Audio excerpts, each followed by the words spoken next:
Oh, there you go. Testing 1, 2. Okay. Yep, that seems to be working. Oh, okay, Pop darling. that there. Yep.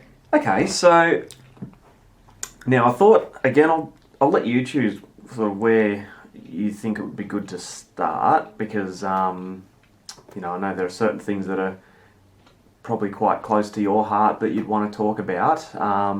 There's the most questions that I got so far from all the family members is about your Christianity, and there's a lot of sort of questions about that. Yes. And probably the second most popular item is people are very interested in Grandpop and how you met and, details about that. And I've also got my first set of questions through from the kids. So Jacob and Sasha have a few questions. And I've asked Ross and the others to ask their children as well, but I'm waiting for them to get back to me. So where would you like to start, Grandma? Well, as far back as you do you want to talk? Would you like to talk about your Christianity today, or Grandpop, Yes. or we can just meander and Yes. see where we go? And Yes, I don't mind where to start. What came to my into my memory bank, which has got nothing to do with either of those things, was the cousins that I had. yeah, See, I haven't bothered to count them up. You can count them for me. One of my aunts had 5 children, and one had 3, and one had...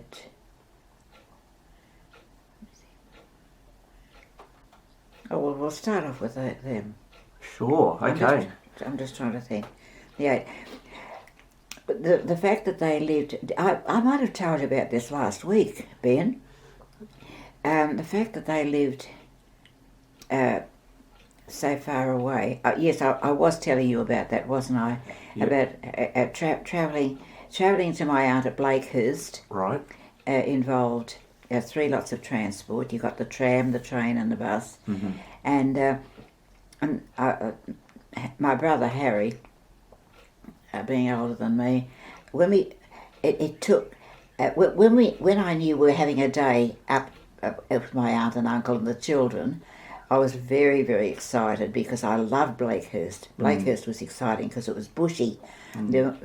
Where my aunt lived, there weren't many houses, and although it was just off the highway, off the Princess Highway, and this little street called Conway Road. Right. They lived at number 2 Conway Road, and there was blocks of land, not blocks of land, there's swags of land, and then one cottage and then their cottage. So right. They were, I don't know how they numbered them in those days, but anyway, number 2.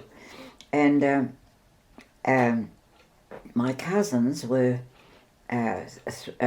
comprised 3 girls and 2 boys. And but when we got off the bus, we had travelled.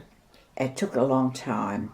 It was almost to get from Bondi to Blakehurst was really hours and hours. It would be half an hour in the tram, and I don't know how long in the train to Cogra, and then you had to wait for the bus that went down to Tom Ugley's, and so it was a rickety old bus. So we had to signal to the driver when it was time to hop off. Just when you passed a big overhang of rocks where there's a school pitched up there that you couldn't see. It was over these rocks. And I remember getting out of the bus and I said to my mother, "Mummy, are we still in Australia?" And Harry nearly exploded. He was the big brother that knew everything, right. And he told me what a fool I was. How old were you at that time? Oh, I don't know how old I was. But it seems that was probably early in the piece. I could have been quite young. Uh-huh. I don't even know if I was a school child. Right. And but he was big know-all, and he had to show his disdain for anybody so ignorant as me. And so when we got there, we trudged down this very dusty road, and Oh, there's great excitement from the youngsters, you know, all around the place, and one of the boys was the same age as Harry, and so he had a good mate to prowl around, and there were big lumps of rock. I'd love to sort of go over there sometime and see just how the roads are, Right. because my aunt used to talk about wheeling the pram up to Hurstville along the other end of Conway Road through bush, and then she'd get up to do special shopping, I presume. And we used to have such fun because it was like we could play, not cowboys and Indians, but you know how kids hide, you play hidings, and plenty of places to hide. It was really exciting. It was so exciting. And we were quite worn out, and of course we'd have cracker night, we'd always have up there, because they had timber galore, and we'd have huge bonfires and my father, although it was depression, or getting over the depression, Dad would always splurge, and he'd get very good fireworks. He used to go down Haymarket to the Chinese. There was always a lot of shops down there in Sydney, and he'd come with these very choice, very not just bangers, you know, they were pretty, beautiful things like, you know, like starbursts. Exactly, stars and absolutely the works. So that was very exciting, and of course after that you were worn out, and of course coming back home that night, you never slept overnight. There wasn't room for you anyway. Coming back home, I'd be asleep on the bus, and I'd be asleep on the train, sleep on the tram, and you'd come home having to be woken up all the time, absolutely worn out. But they were such fun things. Well, my other aunt, she had 3 boys, and they lived at Bankstown. So Bankstown wasn't fun at all. Right. It wasn't. It was built in because she lived in Stanley Street. Yep. And Stanley Street, and she lived at 45 Stanley Street, Bankstown, and opposite their place was a tiny little church. That's I was telling you last week. That's where the slippery dip was that I hurt yes. and of course that's where, as you know, where Banky Bap's church now is. Yep. And when I go there, I often think of those days. But as I think I said this last week too, that the fact that neither Blakehurst nor Bankstown was sewered, it was pretty awful. Because Bondi was sewered very early in the piece. And so, but on the whole, it was a good day's out. My boy cousins weren't like, it's not like having your girl cousins.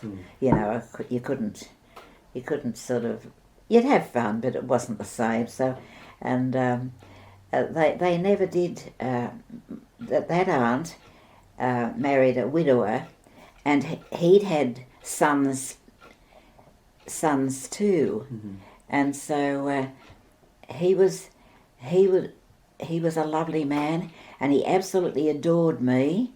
I can remember. I just he couldn't help himself. I think he always wanted a girl somewhere. See, he had finished up with 5 sons altogether, and I remember. He died quite early in the piece, and I remember being very grief-stricken when he went, because he always made such a lot of me, you know, in a beautiful way, and I often think what a lovely uncle he was, and so that was just another recollection I had. So we'll start now about how I met Dad. Well, I might have said that last week too.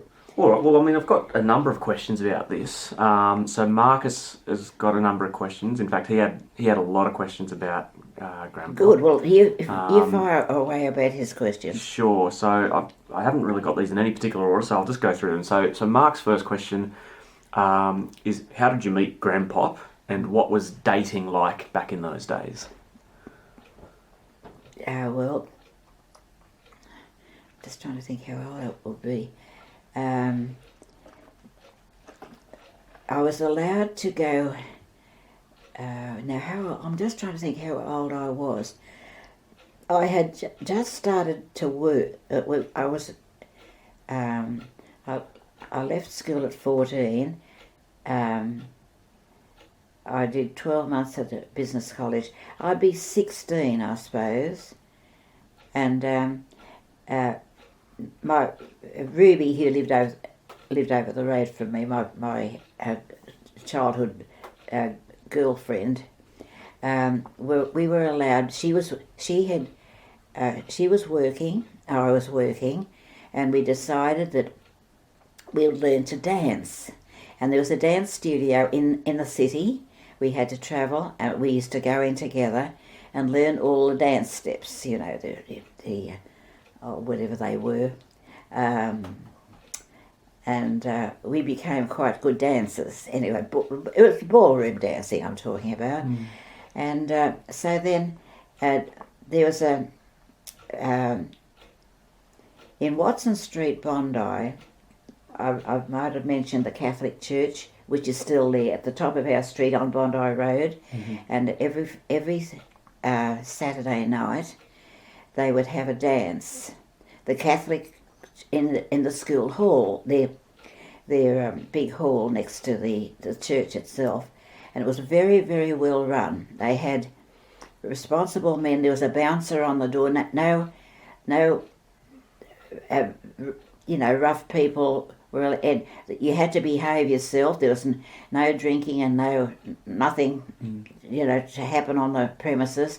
They policed it extremely well. Mm. And so my father, who gave the okay for Ruby and I to go up there, so we'd toddle up. And of course in those days the hall was there and the musicians were there, and you just sat round. There were seats all around the hall, like halls are, mm-hmm. And you sat there, and then the person in charge, the man in charge would say, the next thing will be the Boston two-step or something, whatever it was. Yeah. And so we would, so you just sit there, and sometimes girls got up and danced with each other. And anyway, and there was all the fellas were there too. There was a great. It was very well patronised, and so there was I'm just trying to get his name. A very unattractive young man with glasses. Used to come and dance with. He was a wonderful dancer, and we danced beautifully together. It was he was light on his feet, and he was just absolutely fantastic. And can't think of his name.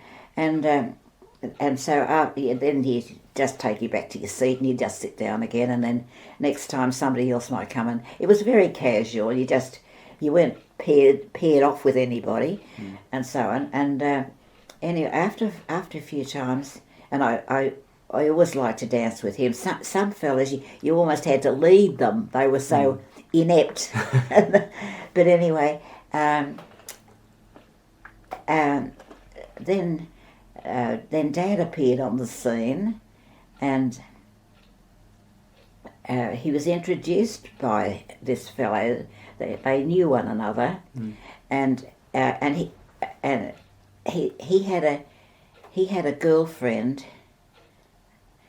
or somebody that, when I say a girlfriend, his parents, and because remember Dad came from Coogee, right, and so the Joneses had had friends over there who had a daughter, and they used to like to, and this daughter's name was Betty. Her name was Betty Corker. Right. Corker was the surname, of course, Betty. Yeah. So they were always trying to get Betty and Dick to be, good company. They were thrown together a lot, and I remember Betty Corker came over one time, and anyway, but Dad came along and just asked me to. He just sort of said, well, could I have this dancer? So, and he was a very good dancer, and so was Betty Corker. And anyway, after a while, and Ruby was doing her thing. She was probably dancing. I didn't ever check on what she was doing, but she would be dancing too. And so there was always intermission, and at intermission, you could go down to the local milk bar and have a milkshake or an ice cream. And so Ruby and I used to get ducked down there, and then Dick started to. He said to me, he paid for my milkshake or something. He was always down there having a milkshake. Everybody went down to this milk bar. It was really very, very, very popular, and they served well, and they were delicious, their milkshakes. And so then after a while, so that was okay. He just went along on a Saturday night, and then one night Dick would like to take me home and just walk me down the street, you see, to the front gate. Mm-hmm. So it started like that, and that really piqued Ruby. She was a bit narky about that, because she felt that she was, like the three of us that wasn't good, and I don't think Dick enjoyed that one. Right. And it didn't matter to me. But anyway. So Ruby. So Betty Corker. But Betty Corker was just a person that sort of came and went. Okay. But I was that didn't ever develop into anything. Yeah. But despite the fact that the Coogee people over there were, hoping that, they just wanted them to know one another, and Betty Corker. Ruby got. Ruby lived across the road from me. She lived just across the road, and so I knew that Rube wasn't real pleased about Dick taking me home, rather than her and I just having a milkshake and go home. Yep. So then, oh golly, the years. I don't know how many. Another thing that we used to go to, if there was a theatre party getting together to go in town and watch a film, and so we used to go to the pictures together. Uh-huh. Then he would insist on shouting me, and so on and so forth. So it just evolved over months and months and months, and then after a while. Because we're getting older. I'm just trying to think. I was engaged at 19. At 19, we were, we really fell for one another. We were really greatly attracted to one another, and so Dick had to see my father about, with marriage in mind, doing the right thing. Yeah. And so it sort of went like that. It was very structured in a way. And because my bridesmaids, as you know, were, you wouldn't know any of my bridesmaids. So can I just ask a couple of details? So how old were you, and was he when he proposed to you? How old was I when Dick proposed? Yes. I was 19. So you were 19, and how old was he? Was he the same age? He was about a year, and well, you can work it out yourself. I'm an April person. He was an October person, and so it was 12 months plus those months between. So about what's April, May, June, July, August, September, October, there's 6, isn't there? Yeah. 6 on to It's about 18 a year and a months. half. He's much the same age as Harry. Mm. There's only 20 months between Harry and me. Yeah. He was an August baby, Yeah. and so they're much of an age. And so, Dad, I'd love to have been in on that interview when Dick had to ask Dad about me. Yeah. You had to get the The blessing get of the father's approval. Yeah. Or, I don't know what happens if you Yeah. don't. If you won't give it. Yeah. So your dates were often to the cinema. Like dating in those days, was that sort of fairly typical? Like going to the movies or would you Yes, go to it the was. beach? Or... But another thing, on a Sunday afternoon, Dick used to love to go and watch the what they call the 18-footers on the harbour. Those boats, and it was quite a betting thing. You bet on different boats to cross the line. I forget the route. It was like Shark Island, Clark Island, round Pinch Gut, and the route was all marked out, and the skill of those fellas with the sails was quite fantastic. I can't remember the names of it. They were colourful names too, and their sails were had symbols on them that were very easy to, and so you travel in a ferry that sort of got out of the way of them, but you were sort of on the water too. Yeah. And it was quite entertaining. And of course, the bookies were there. I don't know, it was undercover. I don't know about bookmakers and how legal they were, because I know, not that I ever betted. Betting has never been one of my big things. And I don't think Dick had the money, because he was apprenticed then to the electrical trade, to Ajax Electrical Company he was an apprentice. Yeah. And so that was sort of Sunday afternoon, and I wouldn't see him unless there was a through the week. Wouldn't see him at all. Yeah. It was just weekends you'd see one another, and so it was as casual as that. Yeah. And then, of course, keep in mind the war was on, and both Dick and Harry were wanted to get into the forces, and because Harry was an electrical artificer, and he worked for the tramways. Okay. His electrical work was a bit different to Dick's, but they were both in protective jobs. They had to keep a certain number of men, qualified men, here on the home front, Yep. and Harry would go down to the naval place, and wanting to get into the Navy, he'd have his he'd have the health, the medical. He'd do the medical, and they'd say, yes, you're fit and able to, come down, and the wheels were starting to work for Harry. They weren't working for Dick, and I don't know how the Air Force, because Dick was going to go into the Air Force, and I don't know how they worked for him, but the minute Harry said to he worked on the tramways, and as soon as he said to his bosses, I've got a call up from the Navy, they put a stopper to it straight away. Right. They said, no, you're not. You're protected. They hated it. Both Dick and Harry. It was awful for them. They really wanted to be in the forces, and they were debarred because they were qualified men to stay at home.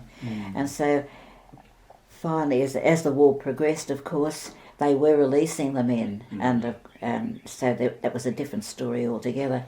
And so that was, and so we were married in 1944, and I just had my 21st birthday when we were married, Ruby was one of the bridesmaids. Nancy was another one, and one of the girls that I worked with at the AMP was the third bridesmaid. Yeah. And so that all went well, and we just went to Bundanon for a honeymoon. He was given a couple of days because he's now in the Air Force, in the in the services. He was given a certain amount of days for those that were getting married. They were given a couple of days, but it wasn't long, and then they're off again. Training again. They didn't leave the country, of course, and so so that was up until when I was expecting Richard. Yep. Dick was being trained to.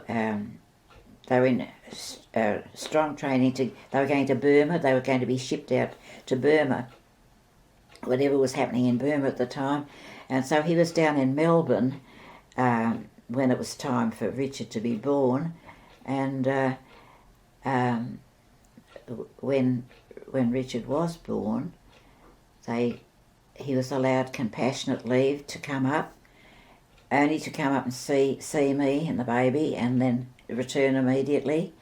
And then I didn't see him again until I was home, I think, when he was able to come up again. It was very, sort of, it was funny years when you look back on it. Yeah. And this is something that Mark was asking about as well. So what was his role in the RAF? So where did he? He was, because they all go in as a AC1, and then that means aircraft first. It means you're just like an apprentice. Like you're starting from the bottom, and then he was an LAC, leading aircraftsman. He was he was ground staff. He was ground staff. He wasn't flying. He wasn't in any of those positions, and so he actually he was in when I was having Richard. The atom bomb, I think, went off. Right. And of course, after that, was just a matter of time. I mean, the months went. I mean, the war didn't suddenly stop. You weren't, and people weren't just being discharged. It took time, and of course we couldn't. There was no. We had to live at home. People were just living at home with their parents. Some of my friends were like me. They had their first child. They were married to servicemen, and it was those war years were really weird. And so bit by bit, and then we were able to. We got this place, which we covered last week. We got this place. I don't know what the year was, but anyway, that's roughly it. That's very rough because I can't. I'm just trying to think of. So do you recall, like when he went away, how long, like for each stint, was he away with war duties and? Oh, he would be away for months. And how did you manage whilst he was away during those times? Well, the fact that I was with my mother was good. Because I tell you, with your first baby, you don't know anything. You just don't know anything. And I think she kept me sane because it was pretty awful. It really was pretty awful. Everything was a bit... But I mean, mind you, Richard was a very good baby. He did gain, it wasn't as if he was a miserable baby. He was £8.11. Oh, see, I'm going back to the old currency too. He was £8.11. And which was quite a good size, and he didn't ever drop below that, and he just went on charging ahead, and you know, they had good medical services, good nurses that were could help mothers. You know, you'd have him weighed in every week. Yeah. You get up to the clinic and have to take a dry nappy because a wet nappy weighs more than a dry nappy, and you have to quickly change your baby into a dry nappy because I used to put him in the pram and walk up to Bondi Junction from our place, which was about, it would take you, 20 minutes, perhaps best part of half an hour perhaps, and so quick as lick, you stick him on the scale before he wet the new nappy, and the sister would come out and she'd check the the ounces that he'd put on. 9 ounces this week, good one. 10 ounces the next week, good one. And so it was all good, and he just forged ahead. You can see by the baby pictures, he blew up like a balloon, really. Yeah. And so on and so forth. So, end of story. Yeah. Okay. Excellent. So Marcus is interested in the events of your wedding day. He's asked if you can describe the events of your wedding day. Yes, it was a very hot day. It was very hot for October. We were being married at St Mary's, Waverley, and Mum had made all the frocks for the girls. She'd made my wedding frock. She'd done all the sewing, and she'd left her own frock for last. As my mum, you'd have loved my mum. Oh, you'd have loved my mum, Ben. You really and truly would. And it was, I think it was a 5 o'clock in the afternoon wedding, and it was so hot that the girls were all with me. They were all at my place, and we all wanted to have our showers last thing. And after my shower, I remember, just to keep cool, I was lying under my bed on the lino, just to keep cool. I wanted to, before I got into my gown, I wanted to be as cool as possible. And we had decorated the church. It was full of flowers. It was a lovely time. October's a lovely time. We'd done all of that. Everything was in order, and I asked for the minister in charge at the time was awful.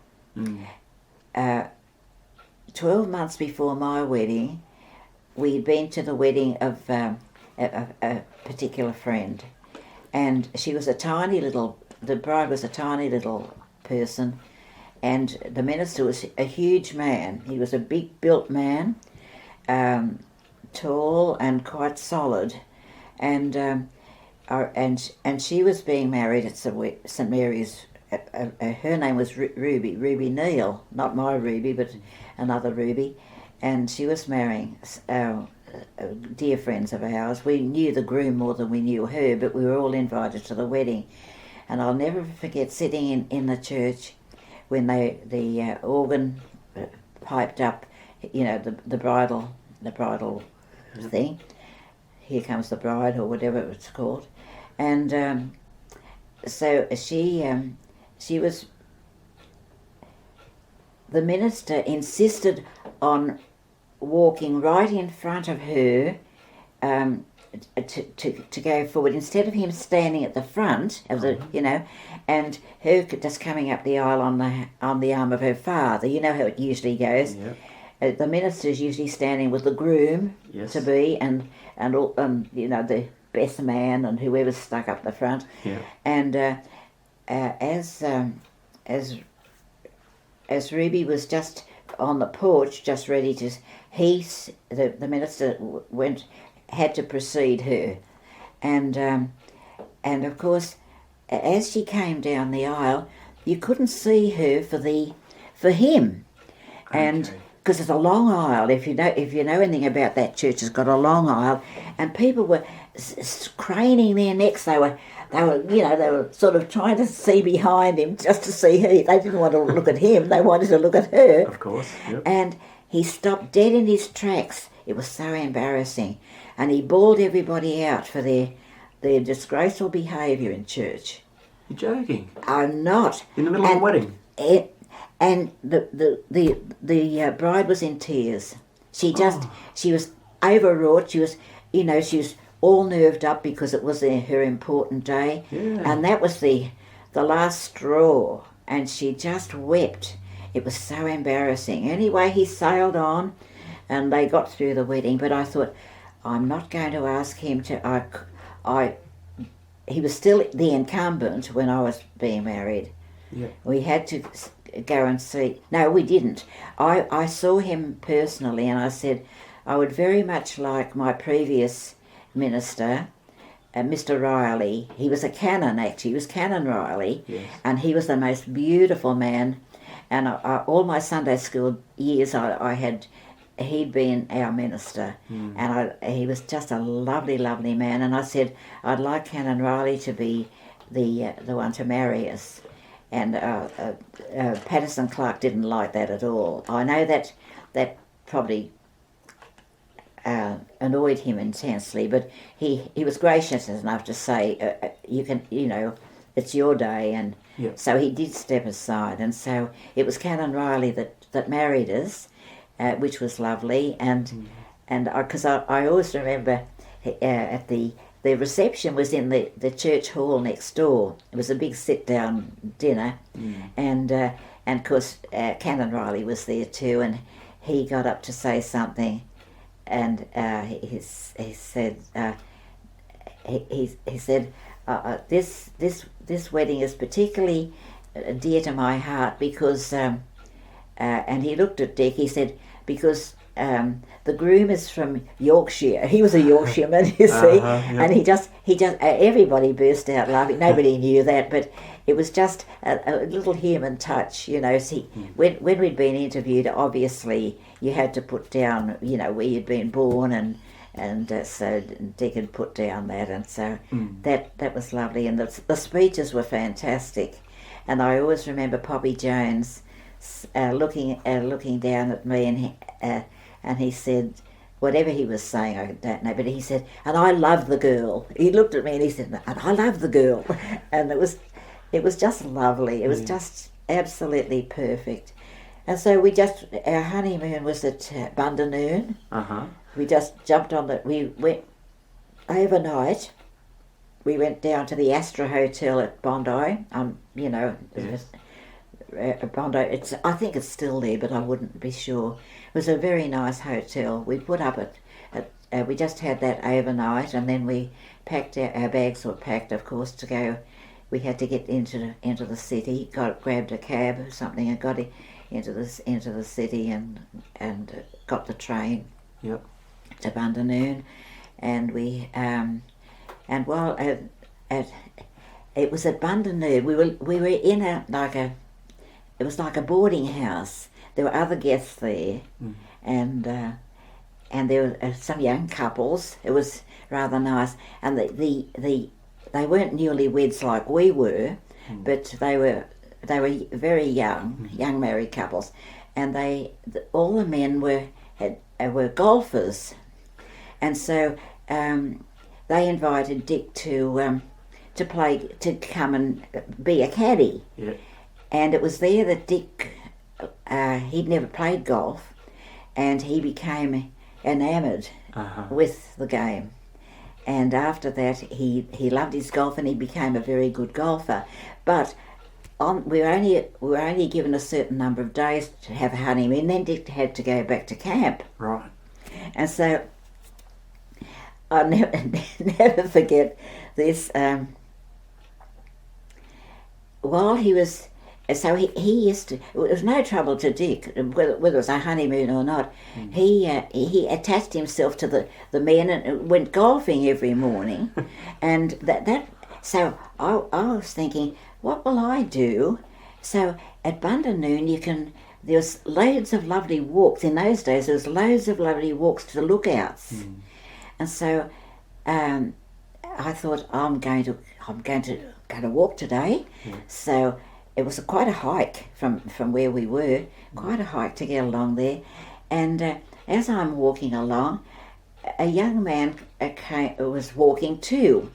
And so we just got into step, and we went to the end of the lookout, and we looked at everything and admired everything, and strolled back. And he said, "Oh, we'll have a drink now. We'll have a refreshment." And so, but as he was going back, he said, "I'd love to see you again." Right.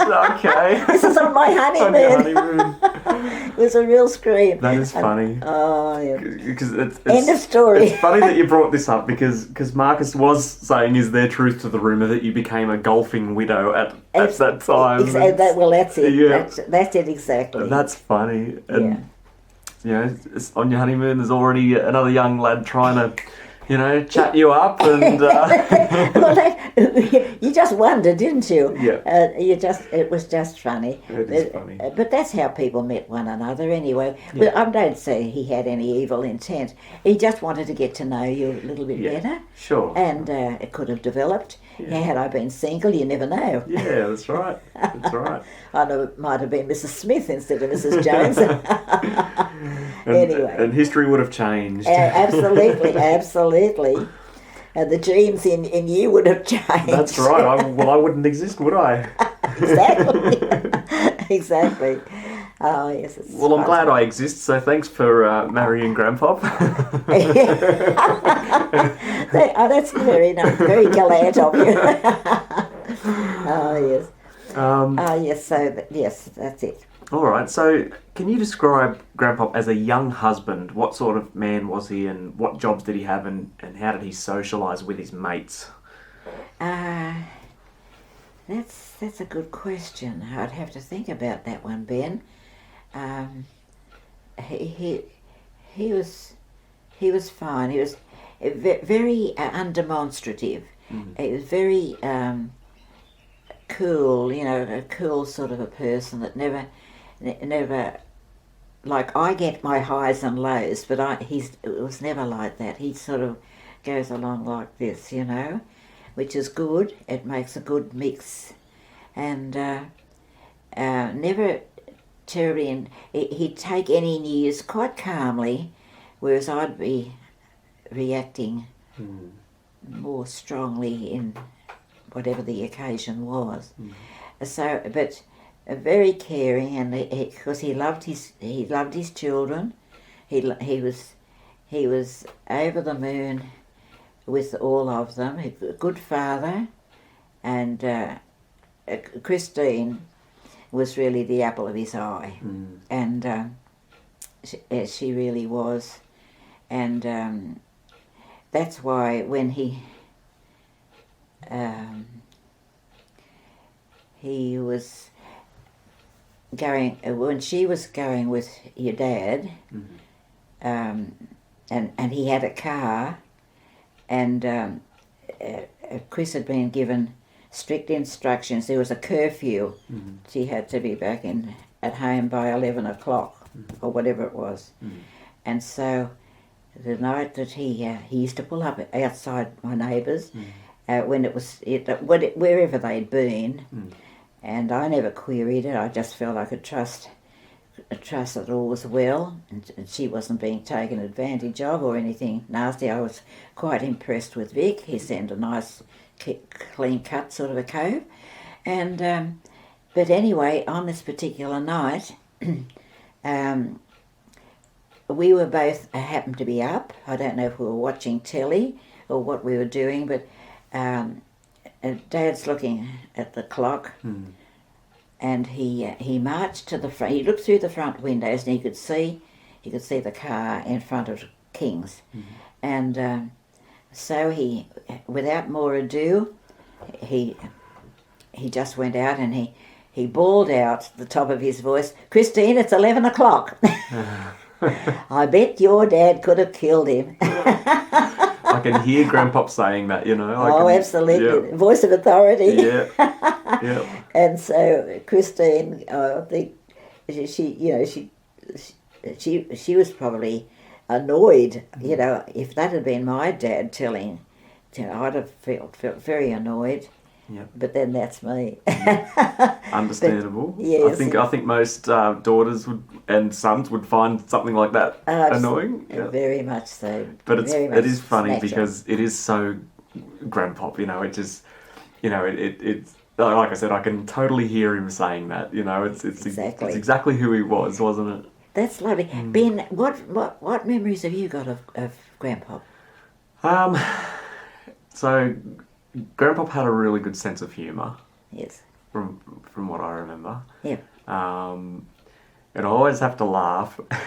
This is a funny story that I laugh with, you know, Dad and Beck about. But when we used to go fishing down at Burrell, you know, we'd often go out in the little dinghy and exactly. And he'd have his fishing shorts on, and often the old bollocks were hanging out like one side Really? underpants on occasion, which we always found quite funny. Absolutely. But yes, no, he wasn't afraid to let a few farts rip every now and then. No, that went with fishing. I think that's part of the fishing scene. Yes. So those are the sort of things that I remember about Pop. Yes. But I also remember, you know, that he didn't brook any nonsense. You know? You're right. And he seemed like he seemed like you say, a very stable personality. Like he didn't sort of let his emotions run away with him. He, you know, seemed like a very solid stand-up kind of a guy. Yes, you're right, absolutely right, spot on. He really was. And of course, I think probably because he was the elder brother and Bert was such a scallywag. It was just, they were so unalike. It sort of shone out. And I used to think, oh my goodness, how awful it would be to be married to someone like him, like Bert. Oh, yeah. You know, yeah. I was so grateful that I had someone steady and that could, you know, and sincere and very honest.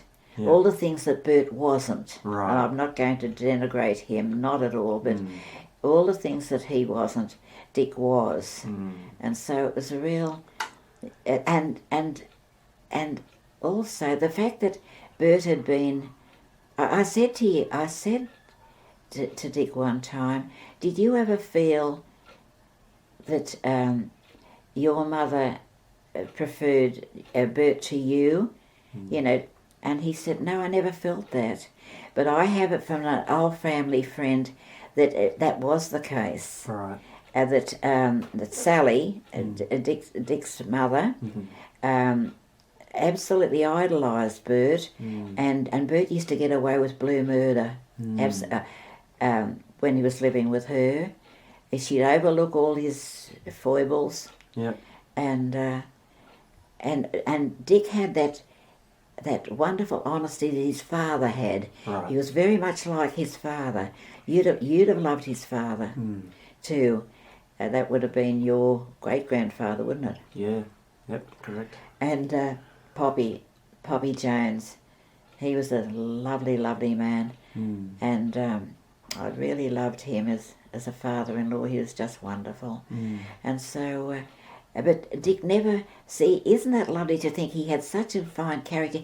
He never felt that Bert was preferred over him, was given extra things. Right. It never sort of dawned on him. Yeah. And I think that's a sign of character too. Yeah, I agree. Yeah, it's just wonderful. Just wonderful.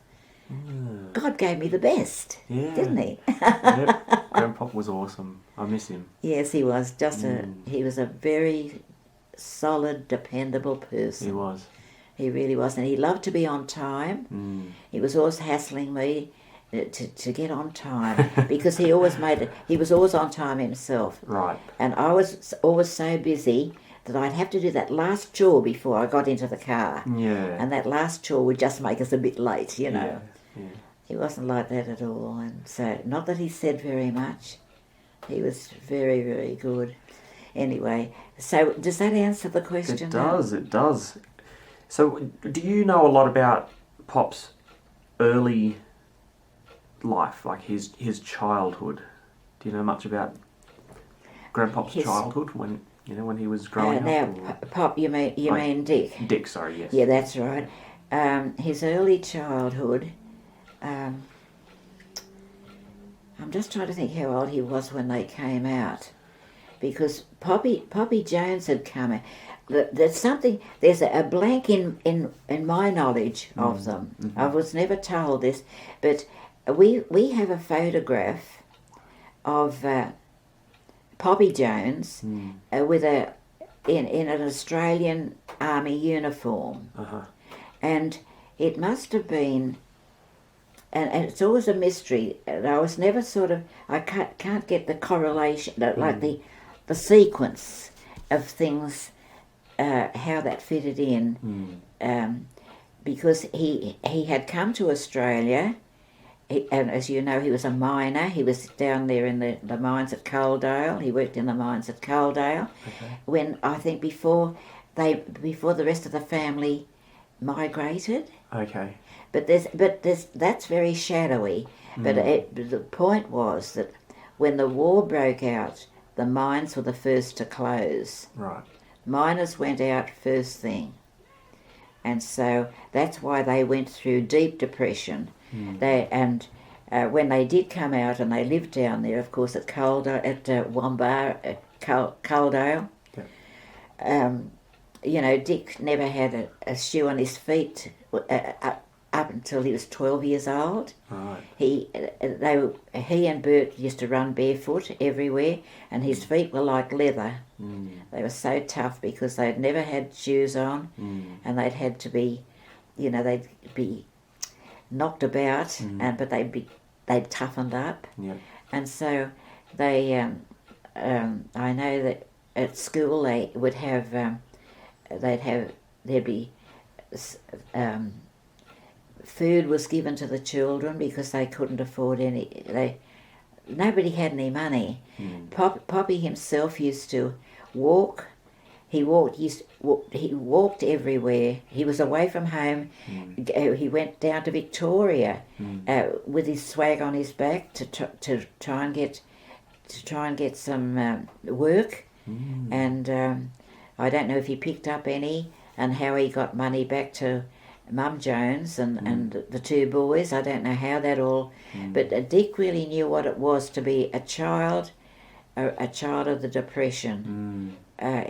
Far worse than I was at Bondi. Far worse, because my father had at least had 1 day's work a week in the Depression. Poppy had nothing. He had to go walk about and he used to tell us. Poppy himself told me that he'd go shooting rabbits, and it's something like they got about sixpence for a brace of rabbits, something as minuscule as that, and he'd have, I don't know how, they'd be full of gunshot stuff, pellets and stuff, I suppose, but it was pathetic how they. It's a miracle that Bert and Dick were such healthy boys, because it wasn't the good food that they had, and I think that affected their teeth. Their teeth weren't any good because you couldn't afford. A dentist would be an unknown person, and even if there would be dentists, but you couldn't afford them. Yeah. And so I doubt if you could afford toothpaste. Yep. It was that tight for money. So they had a bad time, and but Dick was very, very generous. He was a very generous man, extremely generous. It didn't make him money conscious. He was never money conscious. In fact, he used to say when we went in for this house, he said, "Look, you take my pay pack," because I was never a working wife. Right. And that's a story that you already know, but I just felt that he said to me, "You can manage money better than I can," and he said, "I will take." There was his pay packet, and he said, "I'll take that. That'll pay for my cigarettes." He was still smoking. He was smoking a bit. He wasn't a heavy smoker, but everybody smoked in those days if they could afford it. So he had his beer money and his whatever he wanted to spend his money on, and because we were having to pay that, we decided we would pay that £2 was it a fortnight? He got £6 a week, and £2 was the rent. So you had to live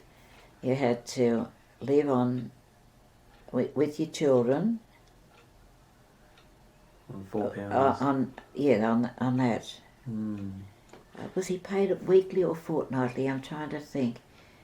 Anyway, whatever. But and he never asked me for any money. Like when he was spent out, he'd just go without. You know, he wouldn't have a beer and he wouldn't have a cigarette. Yeah. And so he was a very caring, unobtrusive sort of low key, not flamboyant or showy, but just a very dependable person. Yeah. Quiet in himself. Although a great sense of humour. Yes. A great sense of humour. Yes. I think that comes from being a Yorkshireman or a Lancashire man. Actually, I can never remember whether it was. It would be on his birth certificate whether it was Lancs or Yorkshire, because you know they're butted together as the northern states of England. Yeah. So that's about all I can think of for Dad. Okay. And the loveliest thing that he ever said to me was when he was very, very sick. And he said to me, "Marrying you was the best thing I ever did." And I thought, it says it all, you know. It'll always stand out in my memory, and he was called upon to suffer. I know the myeloma that he had was his body wasn't reacting like it should have to all the blood transfusions that we had to have for him, and but he was a Christian by this time. This is the miracle. He was a Christian, and it's lovely. I believe that he really the Lord moved in him. It's in the mind of the Lord, and I can't fathom the mind of the Lord, but I know this, that many people were praying for him. When Rob was just a theologue he was still doing his college, going through more college, and he would have as a catechist or something, or as a church worker, he often had in St Clement's Mossman, he was often asked on a Sunday, he would have lunch, because he was in the parish, working in the parish all day. Some of the church people would say, "Come and have lunch with us." And there was a couple of old maids, sisters, unmarried, two very godly unmarried women, and they used to pray. They used to pray solidly with Rob that his father would become a Christian, and. So 18 years after I was a Christian, it took 18 years, and all my children were Christians by this time. It took 18 years, and then Dad gave his heart to the Lord, and so that was wonderful. You can let somebody go. Well, we have to let people go if they're dying. We've got no option, but it's just such a blessing when you know that you'll see them again. It's just, you can't imagine how wonderful it is to think, look, Jesus did so much for me. He's changed me right around to what I was. He's given me, his blood was shed for me to cleanse my sin. what a it sweeps over you. The grace of God is something that you can't ever fully, you can grasp it, but it's a source of wonderment that God loves us so much that he would give his greatest treasure, that we might, in his sight, be wiped clean of sin. He looks at us as if we're justified, just as if I'd never sinned. Justified. That's the most beautiful word. And so that was, I could let him go. I wasn't there, I wasn't at the hospital when he did die, but we knew that it could be any moment. We knew that, and Canterbury Hospital were very gracious. He was in a room on his own, and so it was just such a balm to my spirit to know that he was with the Lord. His spirit was with the Lord, and all was well. All is well with my soul. All was well with. I didn't have to agonise. I had to miss him, of course. The fact that he's not here was such a sense of loss, but with it comes that joy. You can't really describe how you feel, but there was a joy that he was right with God, and that one day see him. Yeah. That's the good news, if ever there was. Yes, and he had his 80th. We had that big celebration when he turned 80.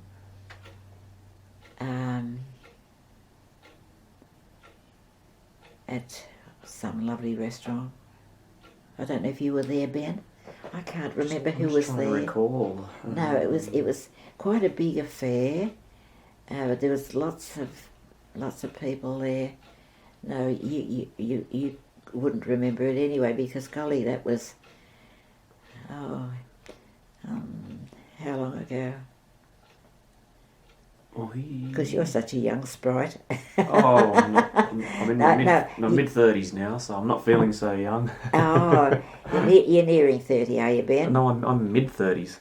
I'm you're 35. I'm 35, yeah. You're 35. Oh, yeah. I can't believe it. I can't believe it. I wish it wasn't true. I wish I was still 20, but no. Do you, Ben? Oh, well, that's not interesting that you say that. Well, you're hale and hearty anyway. That's the whole thing. So I can't think of anything else that I wanted. Other things might come into my mind about Dad, but he was such a beautiful man, really. As I say, when I say God gave me the very best, and he had said, that he was so thankful that we were husband and wife. Yeah, it was just lovely. Yeah. Beautiful. So there's probably just two more questions about Dick before we can move on to other things. Yeah. So Beck wants to know, coming back to sort of, I know we're jumping around a little bit, but she wants to know, how did Dick propose to you? I don't know.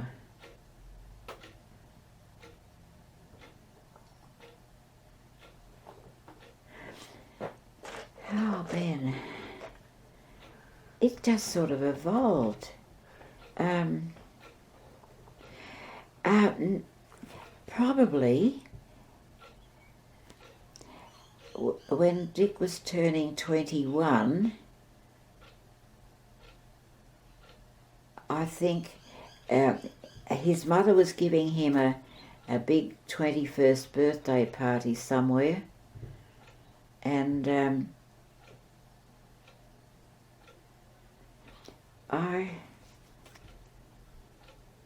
I was...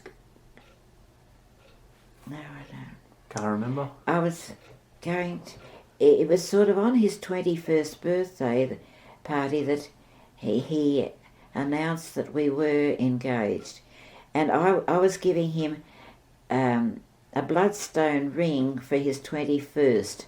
It was very nicely set. This bloodstone was set with like they set diamonds. It was beautifully set in a gold ring, and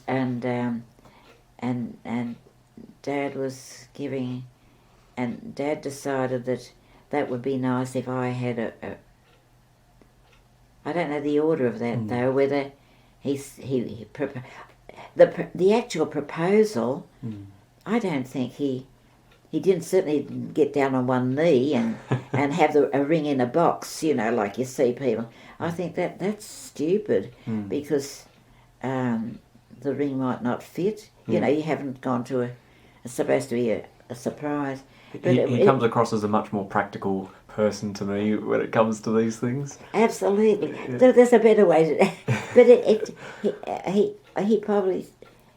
Look, I can't even remember any conversation that I would have had about that, but it was just assumed, I think, because we've been going together for a fair while. Yeah.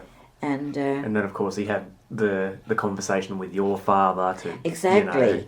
Exactly. And I think... You were aware that he was going to be having that conversation, or did he do that in secret? I can't even remember the sequence of that. Okay. But I know that he definitely must have... And Dad wanted to sound him out and see if I was marrying a penniless man, which I was really, because but that didn't say. No, my father wouldn't have said that, although he was a very money conscious person, my dad, because he'd had such a hard life himself. But that wouldn't have come into it. But the two men got on so well, and so Dick just wanted to do the right thing and sort of ask. And then I don't even know the sequence of that. Okay. Whether I can't even remember him. I think I just assumed that I'd marry him because we weren't going with anybody else, and it seemed to be for so long. Yeah. And and there was so much in our lives with the war on it. It was just weird too. But I can't remember any grandiose thing, but I know I wore that ring after his 21st. See, I was 19, he was 21. So it was it must have been the two would be together in some way. Yeah. And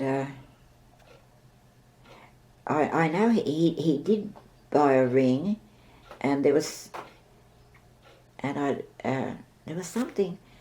some reason why we changed it for another one, and I can't even the detail of that I cannot remember either, but I do remember that it was we both had a ring after his 21st. We were both wearing rings, and that we'd given to each other. So that was it. Okay, fair enough.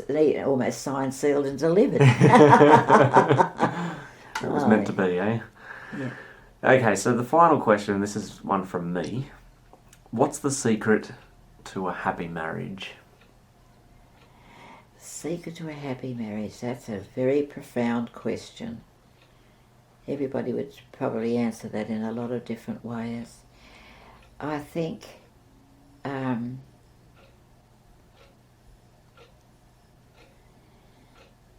seeking to tolerance, I think. Just knowing that the secret is to know that we're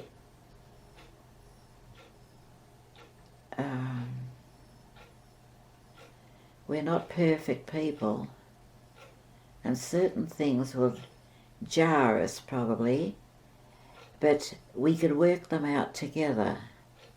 We can work out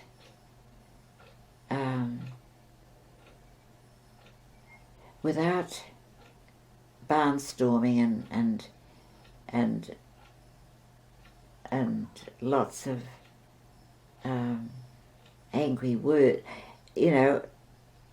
just to sort of recognise that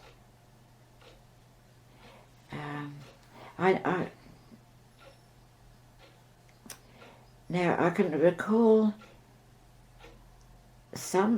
we had a disagreement about something, and I can't think what it was. It was something. It's oftentimes when we agree to disagree. Well, we weren't agreeing to disagree. We wanted to hold the fort and say, this is how I see this, and the other one says that's how, which is totally different. And so sometimes, and this happened a couple of times. I can only share this with you, Ben, from what I can remember, because it didn't happen very often.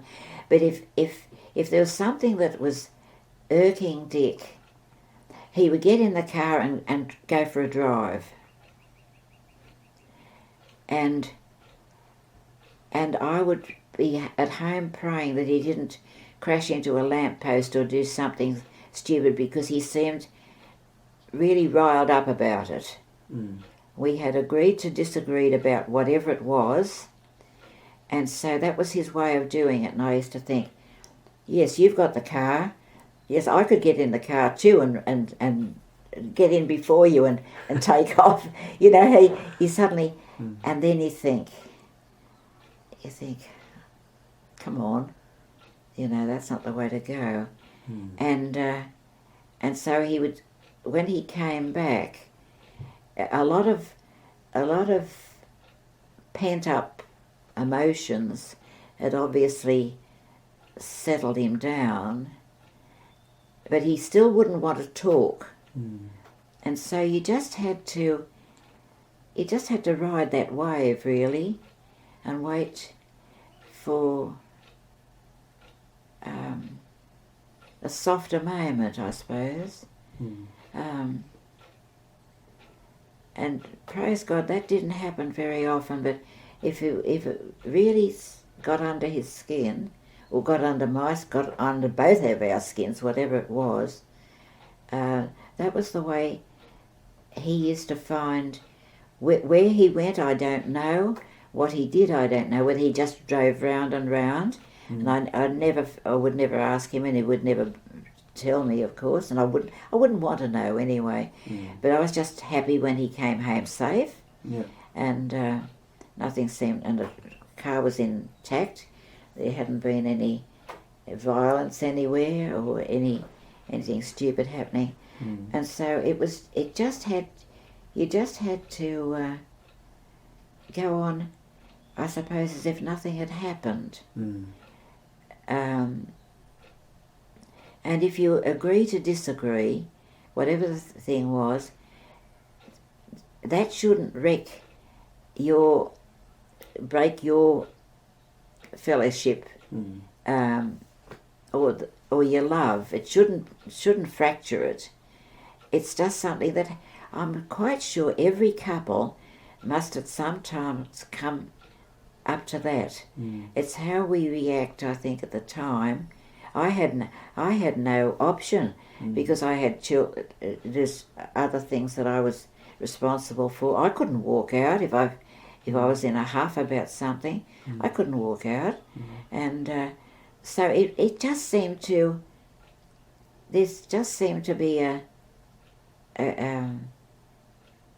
time when somehow it just melted away, and I suppose you can, because husband and wives can show their love in so many ways.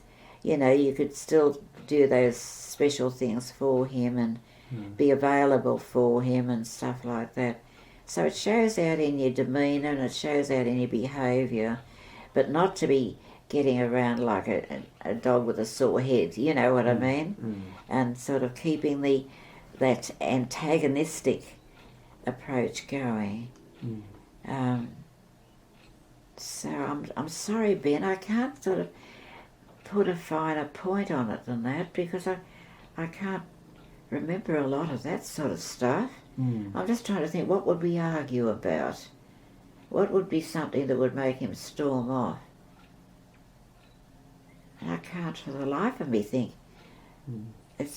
Perhaps my memory is dimmed so much on that, because no matter how slight the reconciliation, that's what you remember. You remember that's there's calmness on the waters now. There's not any angst and any just feeling angry with a person. All the anger and opposition and for anger for the whatever is opposing your thoughts to their thoughts, and that's somewhere you've got to compromise there.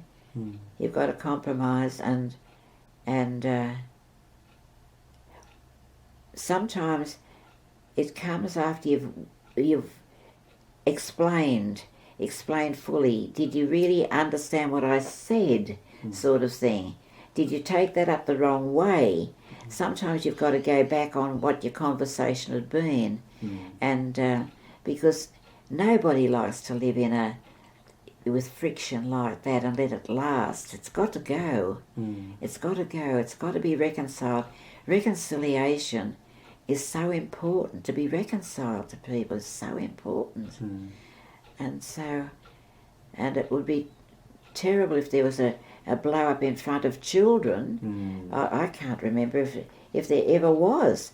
My children might be able to tell me that. They remember something blowing up, but I have no recollection of anything like that. That was so awful that I just can't, Ben. Sorry, I can't. Don't apologise. That's perfect. That's sounds like you had a very good marriage. Like quite smooth. It was a good marriage. It was a good marriage. It really and truly was. Often you hear, like I speak to married couples, friends, and most people that I've spoken to they sort of all seem to say, every marriage goes through a very rough period. Yes. Making a broad statement like that, I'm always a little bit cautious of just generalising, like that, because it sounds to me like. Well, that's absolutely true. What people are saying is true, because look, we're individuals, and of course we're not always going to think along the same lines as anybody else. You do have on certain issues. You're fully in agreement, but sometimes you say, "Well, hold on. What about da da da da?" And you bring up something else, whatever you might be, whatever's under scrutiny, and so. But it shouldn't get to the stage where you're stamping out, and so I'm just trying to think what Dick would have stamped out about. And I can't put my finger on it. Not for the life of me, I can't put my finger on it. Anyway, but that was you could call that a rough patch, and I can see why people would bundle it up and say we all go through. Every married couple goes through a bad patch, but the big thing is, has it been resolved? How quickly did it be resolved? Was it of such concern to the individuals that they wanted it reconciled, that they could get on common ground? I think that's the whole essence of it. And if the attraction for one another is faded, or the loyalty is faded, that's a different thing. But it's when it's just something minuscule, which often can blow up into something big, but it's still something small. It's not... Mountains out of molehills. Exactly. Exactly right. Not mountains, molehills. Yeah, exactly. You can make a big thing of something that's not worth even half the time thinking about, really. Yeah. Yeah, sorry about that. Anyway. No, that's absolutely fine. Okay, so do you want to have a bit of a break, stretch our legs, have a bit of a drink? I do this sort of thing every now and again, and it is quite good. I should run round the yard, shouldn't I? In fact, I should run. I'd love to think that I could run, but I can't. Uh-huh. But just to move, any movement is a good thing anyway, Ben. Now, do you feel like having that can of drink out of the fridge? I might do, yep. I'll stop this. Good.